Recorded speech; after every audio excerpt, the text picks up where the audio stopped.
Welcome back to the most professional StarCraft 2, with a three-time world champion and widely considered to be the greatest player of all time. The Zerg in the red, the finisher. It's Serral, facing off against one of the most entertaining players of all time, the Protoss in blue.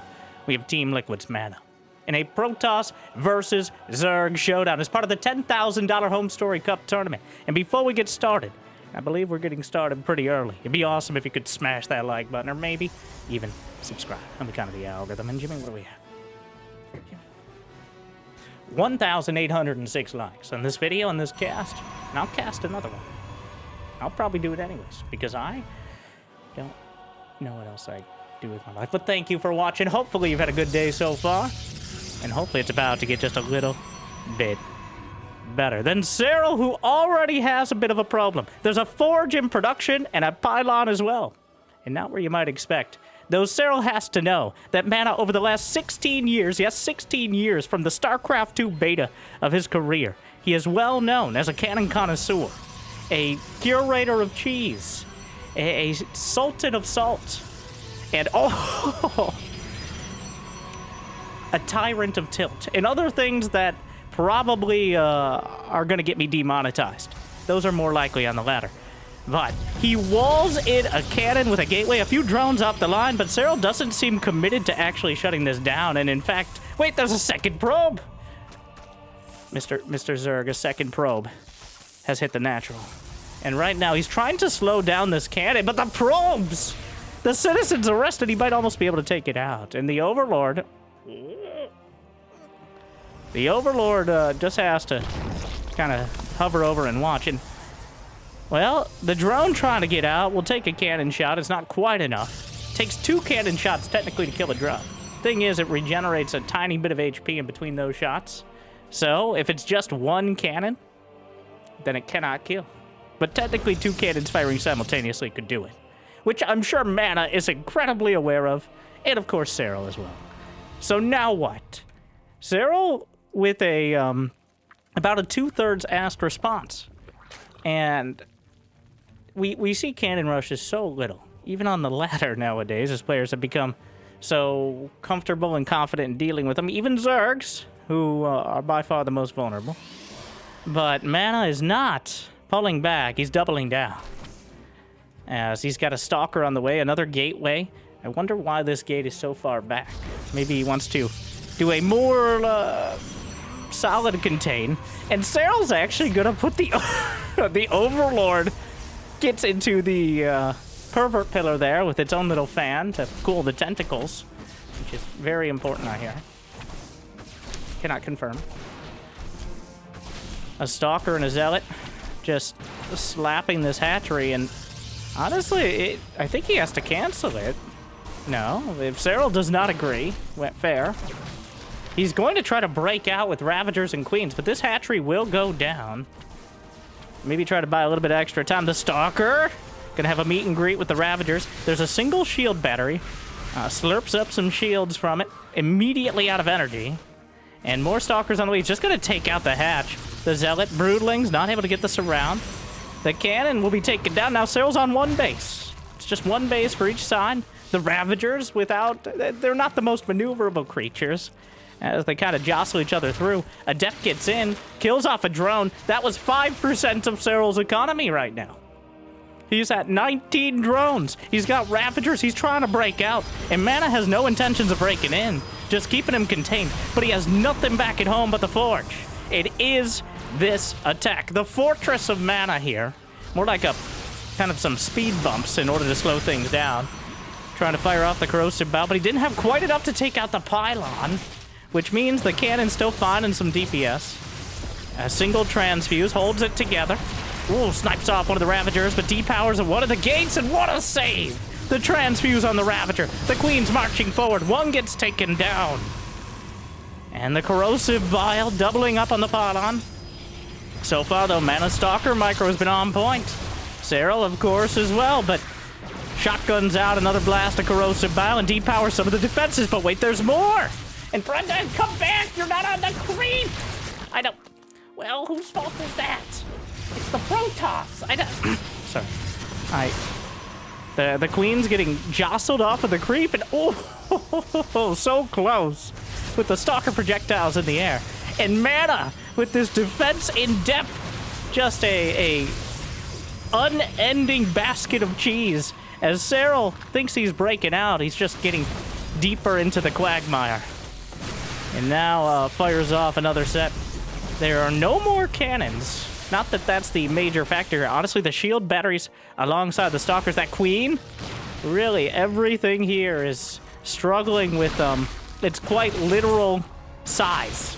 A lot of them are, and this is a technical term, dummy thick, which means it's difficult to have the units all firing accurately without kind of pushing each other into the fray. And try to target down some of the Stalkers, but yet another shield battery. Serral, well, wait a second. I'm like, Serral doesn't see this. Yes, he does. The Overlord is right there the whole time. We're still dueling. The Queens are pushing the Ravagers forward. The shield batteries are almost completely drained of energy. The Ravager Cocoon is pushing the Queens over to the side. Meanwhile, tries to target another one. Another Stalker taken out. Serral is slowly but surely dismantling this. Another pylon. I don't know how much of this that powers. But some of the shield batteries will be depowered. They're almost entirely out of energy. It recharges slowly. Tries to take the other one. Mana warps in another Stalker, or another 2 Stalkers. He still hasn't expanded. This is the longest one base I've seen since, like, 2012. Well, maybe, like, 2014 with Heart of the Swarm. We still had the 6-worker start. And it feels like it here. The Queens! Wow. Just continually getting pushed forward, but the Queen's actually quite difficult for the Stalkers to take out quickly. And only 3 Stalkers. I think Serral may have finally broken out, but there's a cannon! Oh, and he's getting stuck in the streets of the shield batteries and the pylons and trying to meander his way through a maze of Protoss shenanigans. Even the Queen's kind of getting in a troublesome spot as well, but the creep is now encroaching on... Well, at this point, he could just go by, but you don't really want to give Mana the opportunity to rebuild the trenches, to rewarp the fortifications, for the shield batteries to regain energy. And actually, there's a lot... It looked like Mana was out of mana, but it appears he found another few potions and 3 shield batteries at the very back. It's a slow warp pylon, which may end up screwing him. There's an entire King Henry of Queens over here. Or almost. A Stargate is in production. It's back at home, the first building besides the Forge that Mana deigned to build there. A Ravager is taken out, didn't target the pylon with Corrosive Bile, and that actually gives a little more life to this push. Losing so many Ravagers. The battle continues. We're 8 minutes in. It started like a minute, and it's been just a constant jousting match, a fencing match between these deadly armies. And you usually wouldn't say 4 or 5 Ravagers and 5, 6 Stalkers are deadly. But right now, the margins are so incredibly thin, much like the Zerg army is not. 3 gates depowered, including one that never could become a warp gate. How many gates does he have powered? 0. That's not very many. Continually reinforcing, fires up the Corrosive Bow, splits the difference, manages to hit both. The cannon's almost taken down, repowers one of the gateways. Their single Oracle is on the way, but the battle line of Queens should be more than enough anti-air. I have no idea if he has a Spore Crawler in the main base, but Mana's about to find out either way. Losing more and more and more of the Stalkers, but the Queens and the Ravagers have finally broken out. Serral has escaped. But the moment he goes too far out, he has to take all the steps back. Oh no! He loses 6 drones to the Oracle, which doesn't sound that devastating until you realize he now has the number he started with. 12 drones to 24 probes. An Overlord is taken down. Mana is supply blocked because his entire power grid was deconstructed. He lost 9 pylons, 5 cannons, 10 shield batteries, and 3 various gateways. Meanwhile, Serral lost 9 roaches, 11 Ravagers, a couple Queens. There were even some Lings in there. I can't remember the last time I saw Zerglings, but it's been a while. He doesn't have Ling speed, right? No. So Serral has dug himself out of this hole. But he's found himself in another one. That might be a bit shallower, but it is going to take a lot more effort to climb. 20 to 24 workers, just now re-expanding. Mana's Nexus will finish slightly before Serral's second hatch. That is an Evo chamber used to save the drone. The Stalkers are chasing the Queens.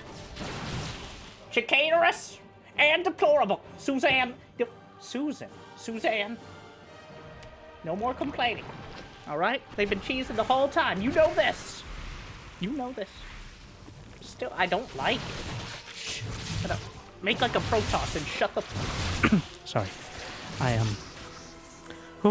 It's been a vigorous game. And now the Oracles! The Queen's out of position again! Well, they were chasing the Stalkers, and the Oracle's gonna lance through the mineral line, try to chase down the Queens. A little optimistic the Knitting Needles are not quite enough to take it out. And despite both of their best efforts, especially Mana, I think we're gonna get dragged into a curious macro game. As Serral, every single Zerg building takes one of the drones. That's usually not a huge factor, as you have so many, it's kind of designed around that. But in a case where you're at 30-something drones, building a few more with spores, or Evo chambers, or even just tech buildings, cuts into your economy a noticeable amount. And I'm sure Serral's noticing every little bit of it. There's... No! Hero took the wheel! And then jumped out of the car! Oh no! It's a disaster! Again, that is such a huge percentage of his entire army. He had 3 Oracles and 5 Stalkers. And honestly, he could have just gotten rid of the Stalkers and kept the Oracles. That would have been a better trade. But he just got 2... Serral with the perfect buckshot or birdshot spread there. Of the corrosive vials to take down the Oracles. Well, a Queen will be taken down in turn, but he can't afford... Oh, that's... The tide has turned. Serral has a 3rd base, and he lost his Oracles at the moment he needed them most. They vanished. Reminds me of, like, Oh, no. Well, it's that Hero versus Serral, that fateful match from not too many months ago, but Serral just finds the timing. There's a fleet beacon on the way. Sure, why not? Meanwhile, an infestation pit. Is he going to go Swarm Host? Is this going to be Swarm Host against Mother Tempest? There's still the Treacles. He's built so many Moracles. Quite a deplorable sort of situation. Tempest in production. A single cannon back at home to defend. The Oracles, the Queens. This is restricted lair space. Brenda, volume.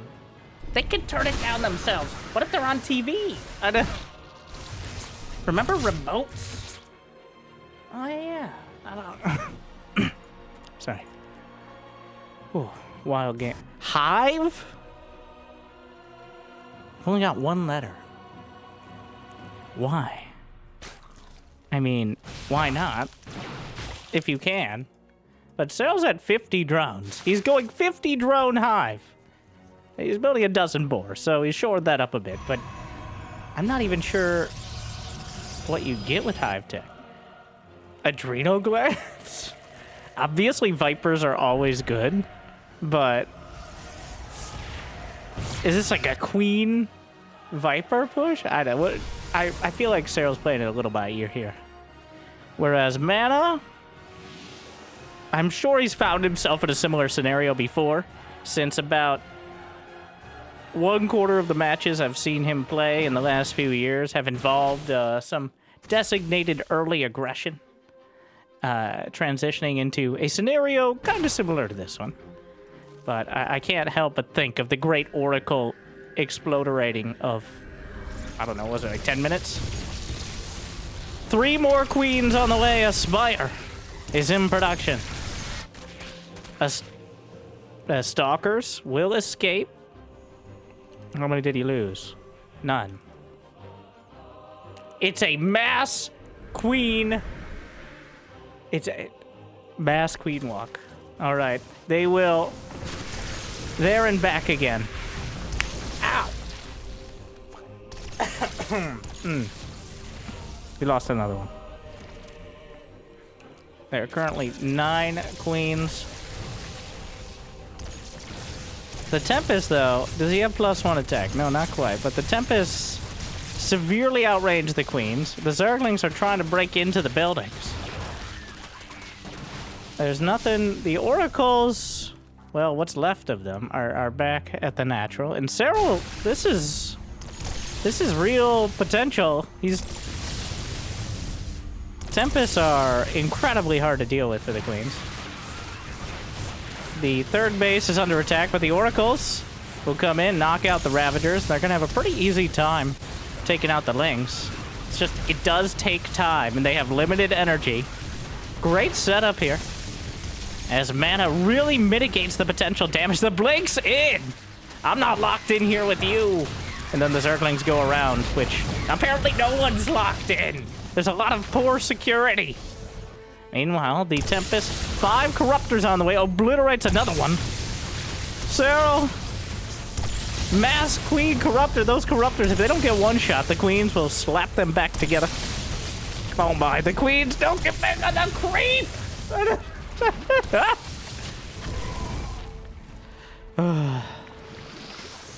Well, hello, everyone. I bet you're wondering why I've gathered you here today. You feel like a bit of a narcissist, Brenda. I don't. Unfortunately, the Corruptors combined with the Queens are able to pick apart most of the capital ships. And what was once again, a more precarious situation for Serral has come undone quickly for mana. He loses 5 Tempests. He has a couple carriers, but there's enough Corruptors to knock out individual carriers and Tempests. And really, there's not that much on the ground. 1 or 2 Archons, has to cancel a 4th. But okay, Serral has 75 drones. He has an Ultraless Cavern on the way.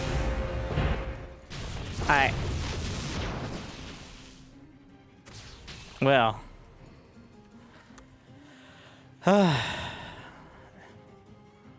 It's been quite an experience.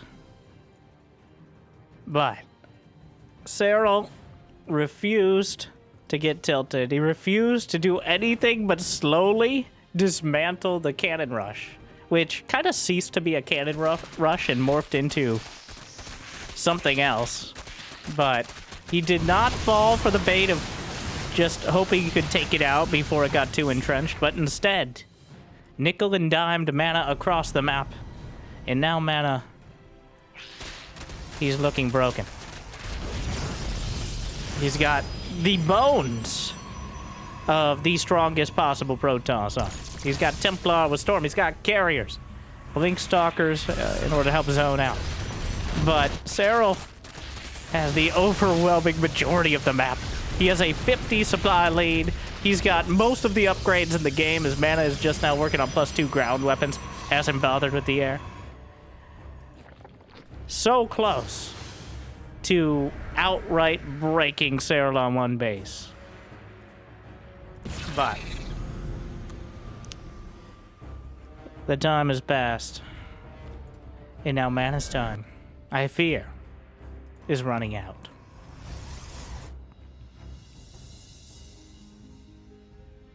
A hard wall against the Zerglings.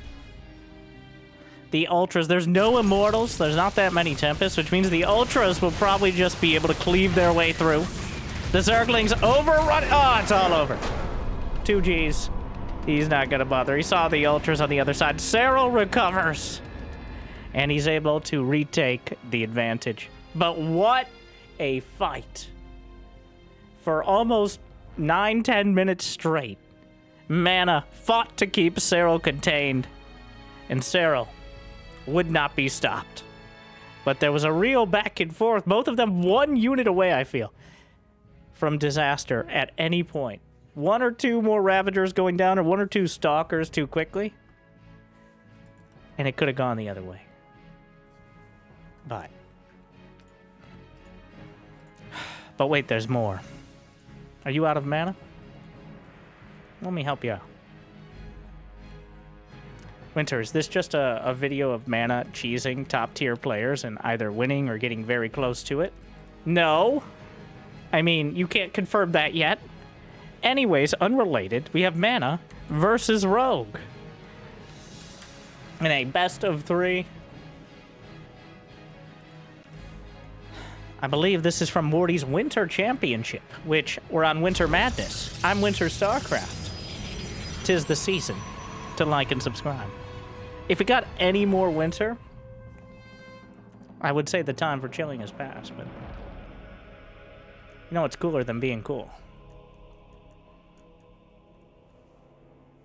If you said ice cold, how's the back pain? All right, all right, all right. Forge is on the way.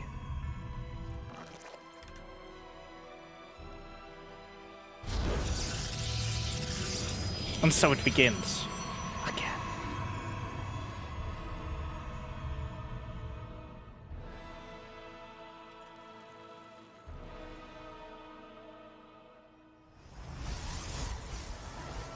Now, I don't think you can wall it off with a well, you're not as jammed in. He won't be able to teleport the probe out like he did before, but it's a hatch first. So, okay. All right, then. Rogue, abandon ship. Just immediate cancel on the hatchery. A completely different philosophy than we saw with Serral, even though he scouted. Well, here's the thing. What's kind of wild to me is that Serral stuck with it despite the entrenched cannons, whereas Rogue has decided to abandon the hatchery. Now, that does not mean Mana has abandoned the cannon rush. The map is dark and full of he would do it again. He would totally do it again. He's built a career off that, and if you haven't checked out his channel, you'll realize he's built most of his content off it as well. But when you're good at something, never do it for free. I mean, technically they're paying the ad revenue, so thank you for watching. Like and subscribe. The Overlord is going to spot Cannon Rush number 2. He's not trying to be subtle about it. Builds the cannon at point-blank range. Maybe... Oh, that actually uses the hatchery as a little bit of a wall as well. So there are a few Zerglings. The probe got in. It spotted everything. He saw the double gas. He saw the roach swarm. Looks like Rogue is going to make his way to a similar spot as Serral did in the game we just saw. But it's going to be a significantly longer process. And instead of attacking the third base with a Zealot and a Stalker, instead he's going with the cannons as his main offensive tool. So...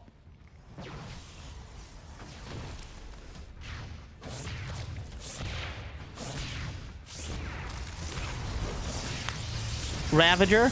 So I think that's part of why he put the cannon so close, and so anything coming out of the eggs is going to be damaged by them. Also make sure there's no... He's gonna build a queen? No! I'm alright! The timing was perfect of the queen coming out, covered by the Zerglings. The corrosive bile, but he's gonna need a lot more than that. There's already a Stargate. The Overlord will spot it. Mana is setting up the defenses back at home, kind of assuming that Rogue will break out. The Queen gonna be assassinated. A single Ravager. He overruns the cannon. The Stalkers will try to take this out. The shield battery being drained very quickly. He might be able to get the Ravager, but can he get away? One of the Stalkers is ripped apart. Caught and killed. But 2 Stalkers will retreat to the forward operating cheese here. The Fock, if you would.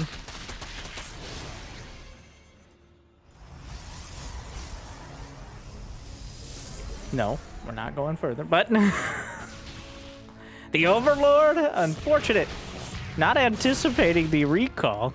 Eventually it was going to die, but he actually gets supply blocked off losing that Overlord. It's going to cost a lot of the Zerglings to take out the cannons. But he will break out.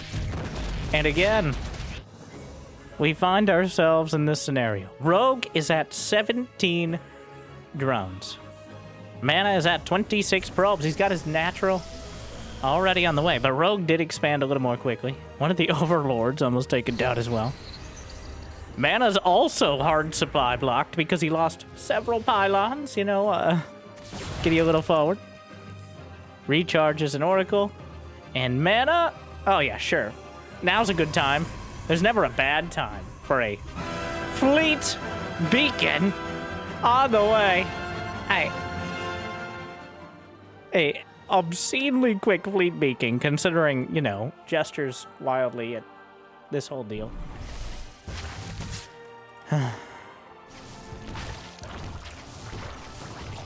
Now, not exactly the ideal Oracle micro. Gets 2 drones and gets out with the orange HP as the prophecy for... What? An overlord spotted the proxy pylon to the north. I don't know what he intended on building here, but I don't think he's going to be able to see it through. I'm not even sure if the pylon spotted the overlord in turn, but either way, pretty clear this was spotted and will be taken out. But sure, a Tempest. A Tempest. Why not?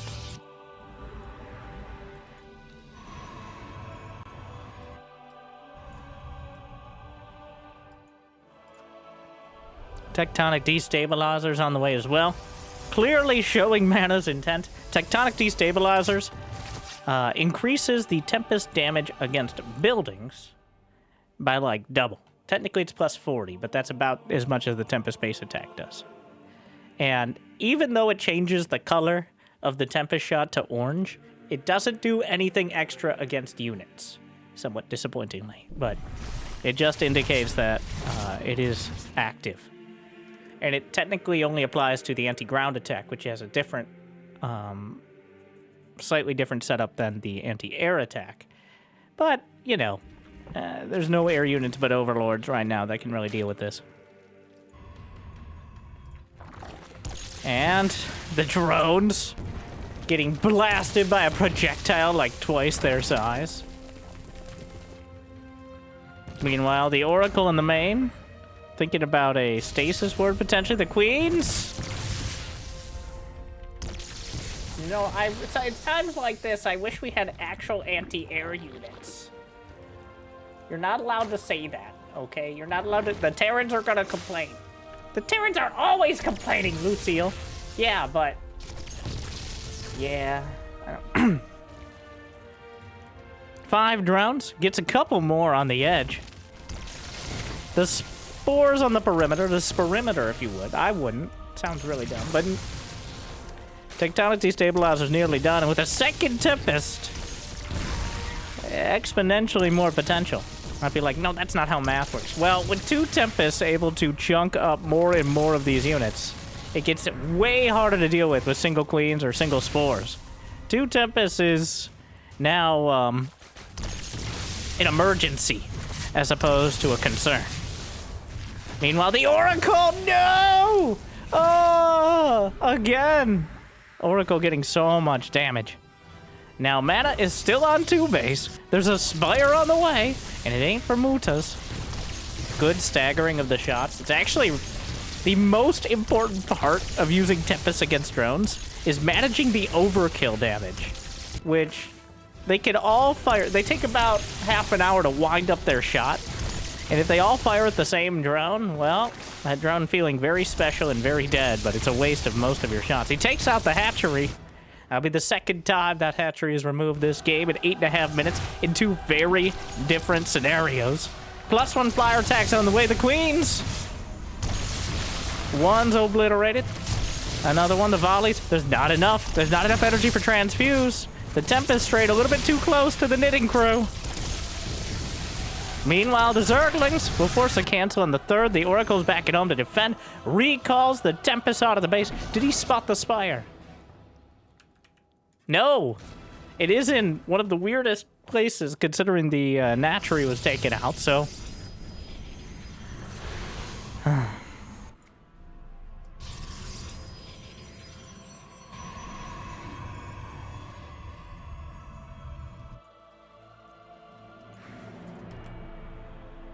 Mana's now getting the laundry list of later game upgrades. I'm wondering, like, you know who I got real flashbacks of? Is Haz, who still plays, by the way. It's just we no longer have a Taiwanese qualifier for, like, a regional tournament. He's been retired for a while, but he was the hero before hero of, I'm just gonna do whatever I want. His high point being losing to Serral in the WCS finals. But actually, it was like 4-2. It wasn't a clean sweep. Cannon Rush, Immortal Drop, Cannon Rush with Immortal Drop. That was most of the strip, but like this, I can do what I want and we'll see if you can stop me sort of style. And Mana, well, Mana has been playing professionally since literally the StarCraft 2 I looked it up before this. His first professional match was February 28th of 2010. So over 16 years, which must have been the beta because the game wasn't officially released until July of 2010. That's when you could go pick up your box from GameStop. But then, but Mana has been lately a bit more cheesy intentions, and honestly, I can't remember. Was it Mana versus Firecake? I think. Yes, what a name. The longest StarCraft 2 game of all time during the Heart of the Swarm host era. The most infamous, like, 3-hour something game. Which, I don't even remember how it ended. Yes, words. How do they work? Eventually I'll figure it out and I'll let you know, because I'll have words.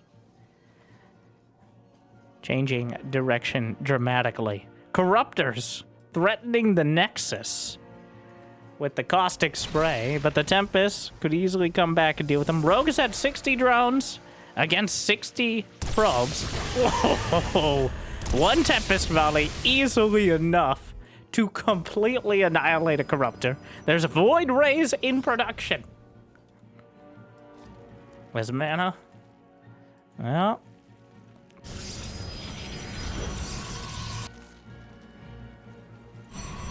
Rogue has survived. So make no mistake, Rogue, with the Corruptors coming out, he has the supply. He's a real threat to Mana. Is there Storm? Yes. He's got all the good stuff. Changeling. My life for ire, right, guys? Does that let you speak? Hey! Somehow figured it out. The Zerglings might be enough to actually right-click on the base, especially with the Roaches drawing attention to the other side. He's gonna have to cancel. He does. Some Zerglings hold position in the mineral line to maximize the damage versus the probes.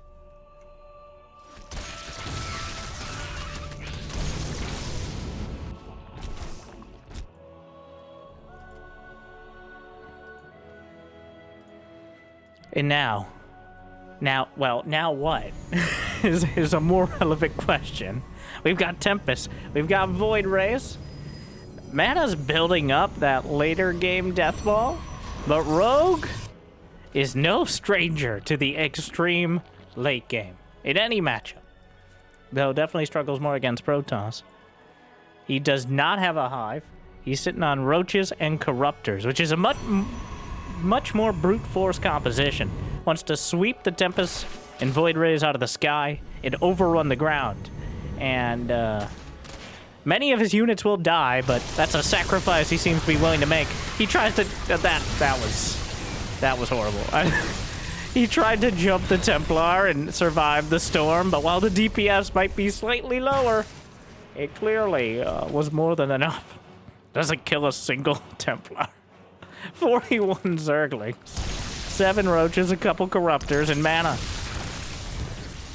Thinks it's time to move out, and hard to disagree with that. With Void Rays to help box out for the Tempest, with plenty of Storm on the Templar, he might be able to knock out this base.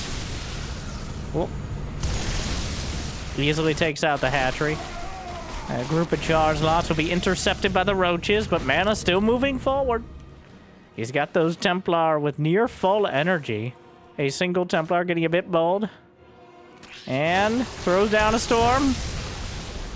Not exactly the... Well, he wades right through it again. Caught between a rock and a hard place a bit is Rogue.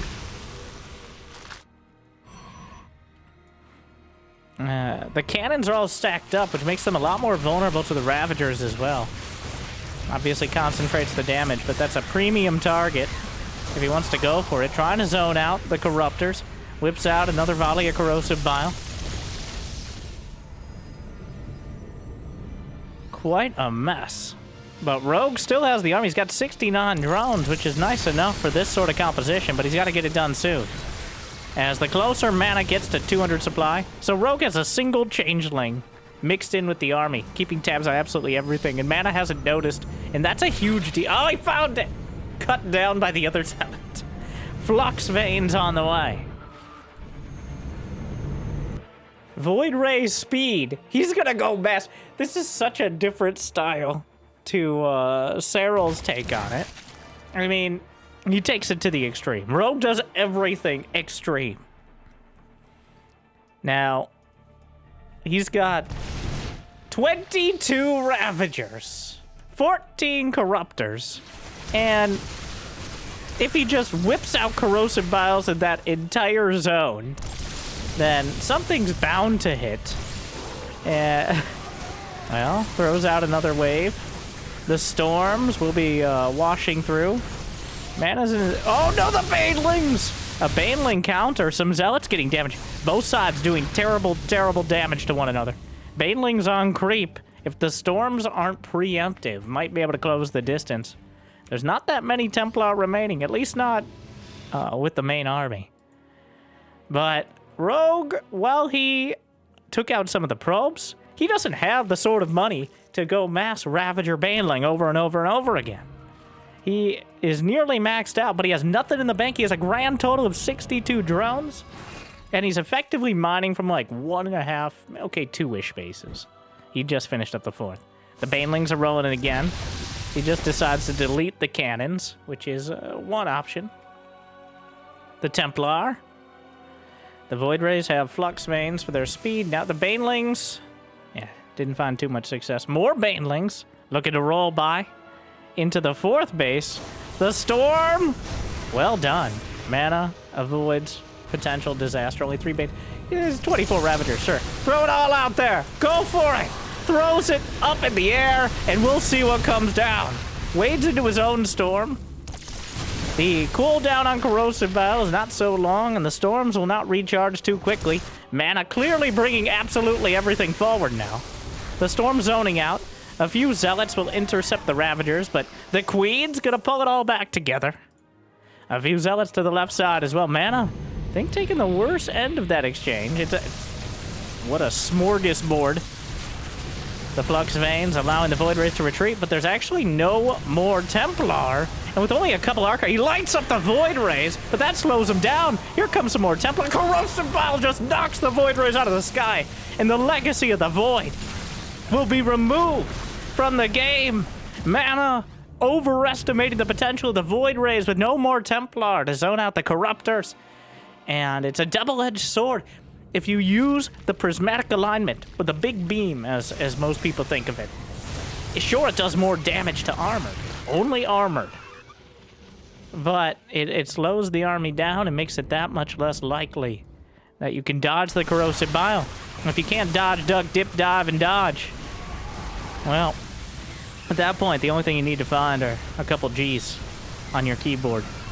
It's a disaster. Well, okay, awkwardly, he killed every single Corruptor, which means technically there's no more anti-air. Practically, there's more Corrosive Bile than a unhinged frat party right now, so. Mana actually has the base to the south, which a few roaches will go to deal with, but it's all over but the G's at this stage. Rogue has, in a much less technical, though arguably, well, Serral chose the concerted push, whereas Rogue out here with the spray and pray.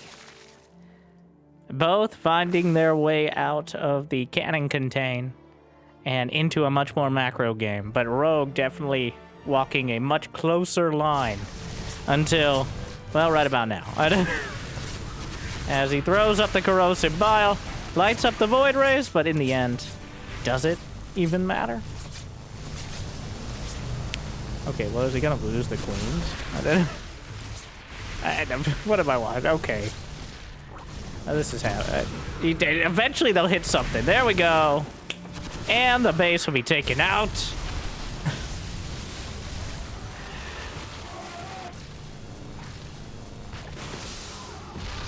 A bit of a disaster piece, but Rogue manages to overcome Mana again, punching well above his weight class, getting so close, yet so far. Another incredibly entertaining game that, well, at the very least, it's something different.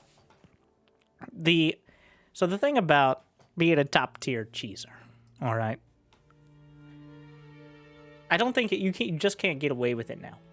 There's not many players who can't follow it up. Like, I'm thinking of, when it comes to Zerg, there's Fiant. Dark, come back to us, but who does his proxy hatch strategy. The thing is, it's so clear when the proxy hatch fails, which it doesn't always, but when it does, against players like Clem or Hero, there's not much of a follow-up. It is so hard to... because you're going to need a follow-up. If you get good enough at cheesing, eventually you'll win. And then you'll be known as the guy who does that cheese. And nowadays, with people being so obscenely good at the game as a baseline, especially at the top tier, you gotta have the next step. Otherwise, you're just gonna fall down the stairs. And Mana does. Mana clearly has the next step. He's obviously not as confident in the extreme late game, or as comfortable, but he can. It's just, he's facing players who maybe 95% of their games go to that stage, or at least well over 50, as opposed to Mana, who I think that would be overestimated. That single drone is blocking the potential cannon. He knows, but the probe is threatened. Like, the drone jamming itself physically back there in order to keep the cannon from being so entrenched. But that will not stop Mana. Now we get to see what Rogue will do against this sort of contain, but that single drone, the Predator drone, and he's just targeting the probes. And this is, it's almost stopping. Well, that's the problem with, like I said, you become known as the guy who cheeses. And you have to come up with something maybe a little bit more drastic. Unfortunately, this seems like it's been... Oh, I don't even think that one was canceled. May have been. I'm not sure. Huh. So, he wants to let the gate finish. You need to let the gate finish because you need to build a cybercore. Even if you don't end up building off it, he is building off it. So now... Rogue just... Yeah. He shut this down before it started. He got his drone into... Oh, but wait! So... when there's physically no space for the probe to be in that back corner, it will teleport it out. It will squeeze it through using quantum mechanics. That probe doesn't exist as long as there's a cannon there. Until it does again, or something like that. I don't... Sure. The thing about quantum mechanics is the more you learn about it, the less you learn about it. Now there are 2 probes here. See, look, there was only 1 before. I don't know how that works. Now 3 probes. Unfortunately, the Zerglings get in. Oh, well. That one Zergling was struggling to hit the cannon, which might make it... he might lose 1 or 2. Just 1. Meanwhile, 2 Zealots and 2 probes. Buddy cop combo. Double date here. Another cannon on the way, but wait, there's more Lings! And, Rogue... He has an expansion. He has units on both sides of the map, which makes him unique. Oh, no, cancel. Get off my creep and the general vicinity of my creep. I knew you were going to be technical about it, Susan. I will have my revenge. Brenda, stop monologuing. You've already talked too much in this whole, like, thing.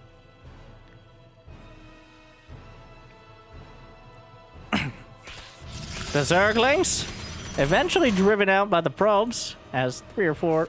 He recalls his zealots back to make the Zerglings feel somewhat pressured to not sit in the same place. They can't actually kill them. He's building a stalker on the only gateway he has, which is unfortunately on the other side of the map. A little bit of probe drilling. A zealot might get a kill or two, but it's a disaster. This is a complete and utter disaster. It's a total mess, and I don't know if there's any coming back from this one.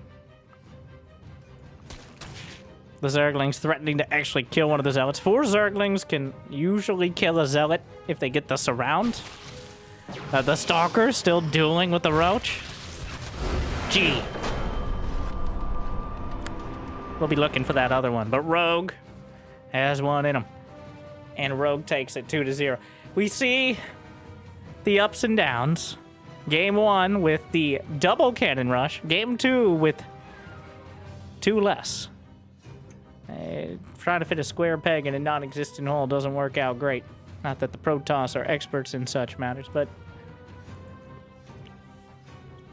still dangerous. Not nearly as deadly. But wait, there's more! You thought we were done? Probably not. But if you did, don't go anywhere. Because Team Liquid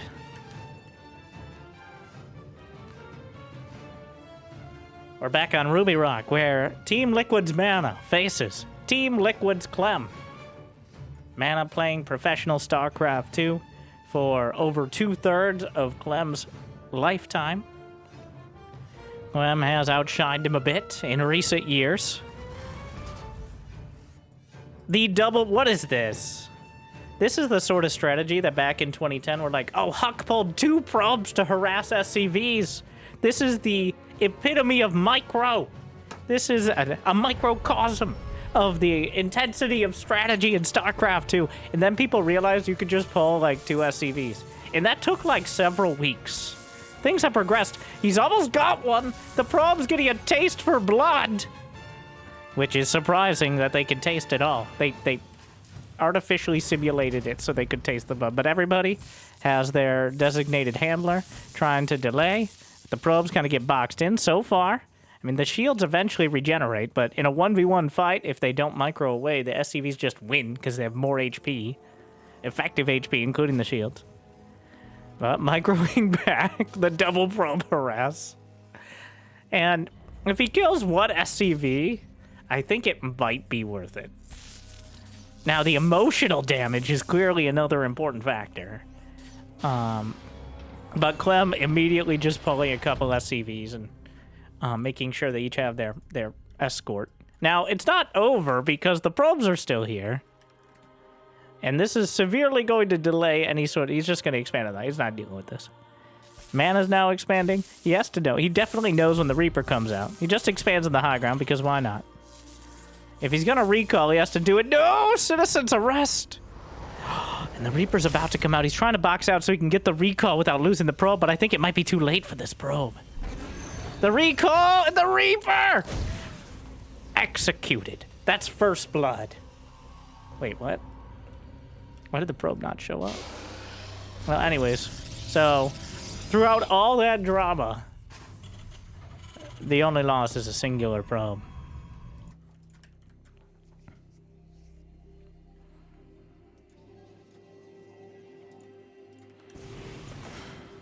Well, now what? Ah, let me in! The SCV just giving up on getting back up the ramp. And Mana expanding, and we'll see where we end up from here. He doesn't have enough gas to even get tech in a very timely fashion. Now, Clem's command center was delayed, and it is on the high ground, where I think he was unlikely to do that in the first place. Gets another probe. Starport on the way. Tech lab on the factory. Is it just going to be a Twilight? A robo? A robotic specific... You know what a robo is, all right? I don't need to explain what I meant by a robo. Okay, a third Nexus. Mana trying to swing all the way to the other side of the spectrum. And partially outstrip Clem here, because we all know Terrans are somewhere on it. But getting a third Nexus is going to rely on almost no units to try to zone Clem out. And it's not surprising that Clem's just going for the middle of the road. He's going to do a Cyclone drop with some Marines. He won't have many units either. But a Medevac with a Cyclone, and even some Marines tied in, is still a potentially deadly amount. So, a hallucinated Warp Prism. And then a real Warp Prism? A Robotics Bay? Now, the question is, can he sell this well enough? In fact, the hallucinated Prism spots the Medevac. He locks on. He's going to realize it was hallucinated. But it is important that he spotted the Prism at all. And Immortal is in production. Or it's important he spotted the Medevac. The Prism, obviously, well, he'll never expect the Immortal. And I do think that was very intentional. If it was an accident, he would hallucinate zealots like me when I forget what the hotkeys are sometimes. I have a different scheme for it. Anyways.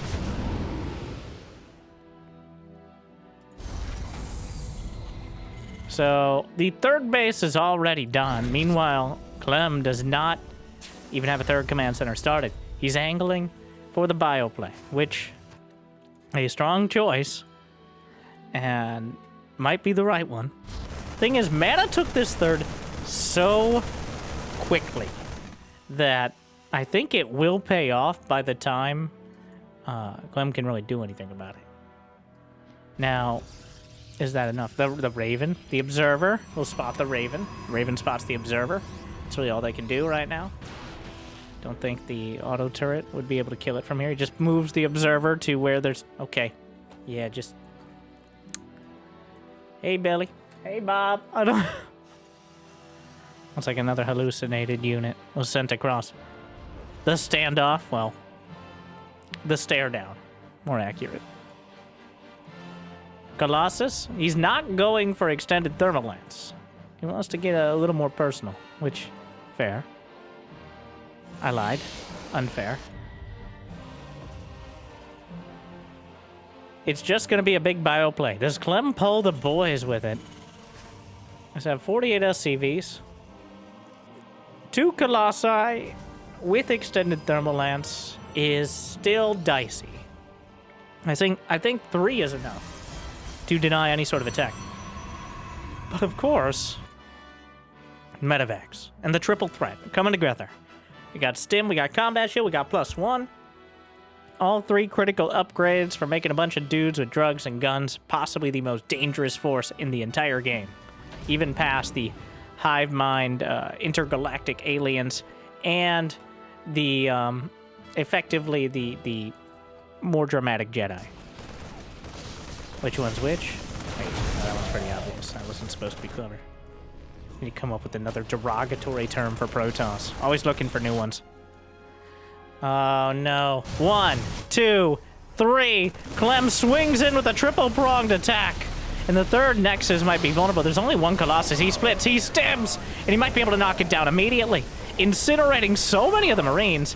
Oh, but he gets a little bit too close. He tried to get too fancy, and he was so close to holding this. That Colossus, a move command at the last second. Clem, with the triple-pronged attack. What's happening? Hello? Everyone forgot about these Widow Mines. Oh, no, no, no, no, no! The forgotten... Wait, no, he has Observer. Otherwise, that could have been a total disaster. A single Marine drops out. This seems like a disproportionate response. Meanwhile, though, Mana actually comes... And he knocks down a Medevac. Almost gets a second. If he had kept that first Colossus... Oh, but the drops come back around. And now the third base under heavy fire. It's gone. It's starting to spiral here. So close to holding this with a strong defense, but instead, Clem now has a third command center finishing up. He has similar supply. Well, it's still pretty good for Mana. He has the economy, Despite the probe losses, he's had that third base for so long. If this was 3 Colossi, it would actually be a deadly army, as the first Vikings are just now coming out. He might be able to deny the third base, and there's still an observer that will spot these Widow Mines, being very careful here. The third base will be spotted. Just knocks out the mine. Gonna target the orbital command. And if he gets the third base, that's absolutely massive. Clem jammed into a corner. A bit of a panic pickup there. The classic right-click into the Medivacs. Tries to knock down the observer, but Mana pulled it back in time. The Vikings now finally will knock it down. Another Viking wandering up. But Mana's reinforcing the push. And he's driven Clem back. The third command center falls back. The Raven has plenty of energy. I think we saw select all army there out of Clem. A single stalker. I don't know how much the Raven can actually get done. There's no blink, as his Twilight Council hasn't been done for very long. Meanwhile, a few boys kind of out in front of everything will get incinerated. A few more going to be offered up onto the pyre. But trying to draw a little bit of fire. Juggles one of the Colossi out of the way. The Sentry Guardianship, one of the Colossi distracted by the orbital command. The Marines and Marauders are just bashing. Oh no! Oh, he juggled it back. It's a disaster. He just dropped the ball on everything. He juggled the Colossi. The Colossi saw a command center. They said, that's what I need to attack. The army got disjointed. I think Mana, a little bit too fancy for his own good. And now he's down to 1 Colossus. It's +1 to GG. He just taps it out. Oh, so close yet so far. Clem just powers through. But honestly, the 5th base was almost enough. That was... We're not done, by the way. Oh, we're not done. I think we're close to done. Jimmy, one more? One more. And now everybody's favorite matchup. Embrace the madness.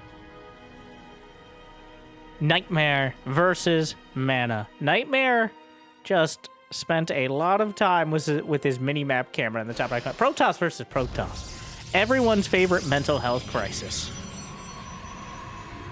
Where it's so counterintuitive. Cheesing is actually macro, and macro is cheesing. So we'll see what sort of problems are created here. We're back on Winter Madness, but honestly, I think that third base almost paid off. Just a few little micro mistakes, but strategically, Mana outplayed Clem.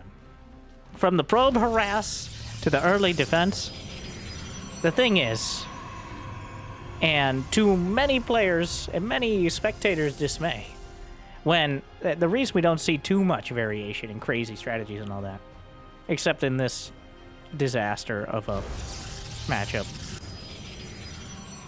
Real time. It's a real-time strategy game.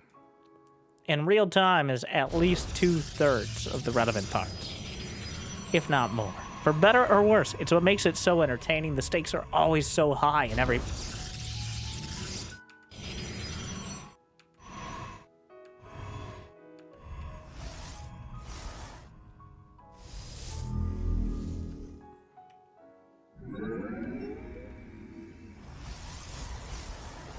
Are the pylons gonna see each other?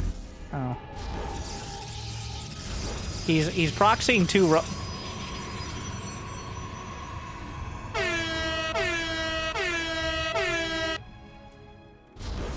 Great minds think alike, but fools think even more aliker. And subscribe. So, unfortunately, Mana's double proxy robo is scouted by a pylon that existed for the entirety of it. And I don't know if Nightmare was planning to cheese himself, but the moment he saw a probe over there, I think he decided to change directions. He's got a Stargate in production, and he's building 2... He's going to try to take down the pylons. There. Okay, so there are 2 pylons. He's got a shield battery on the way. Here we go! The Immortals are in production. I'm sorry. Immortal is in production. Shields Shield battery, tries to heal through it. Mana just, well, if he gets one Immortal out. Unfortunately, he's supply blocked for the second Immortal because he lost that first pylon. The Stalker's running through. The probe is in the base, and we'll see a Void Ray producing because the Protoss never learned how to wall off effectively. So the probe is going to spot now. Well, now what? It's double Robo, which is decidedly mediocre against Void Rays. The probe just kind of casually strolls out.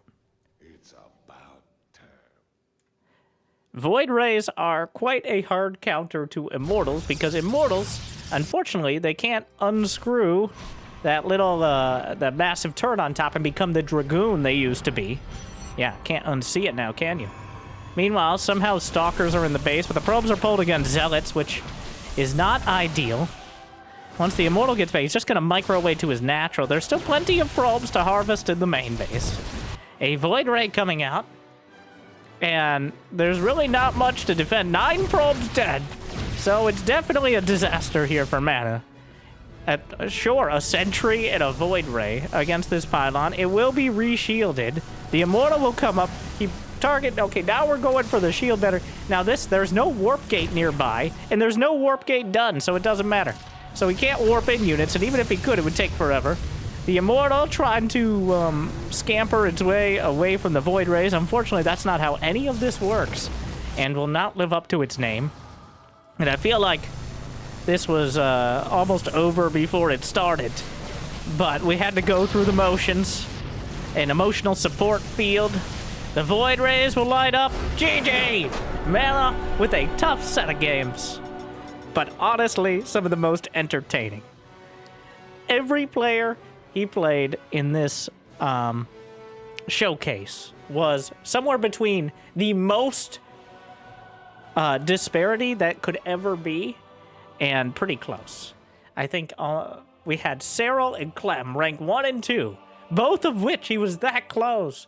Rogue is like ranked 10 or 12 right now. Nightmare, I think, is in the 20s. Mana in the 30s, like many of us, but still putting them, testing them, and seeing if they pass. And they did for now, but make sure to check out Mana's channel if you want more, because I'm sure there's some more over there, and probably more successful. I feel like I'm doing him a disservice.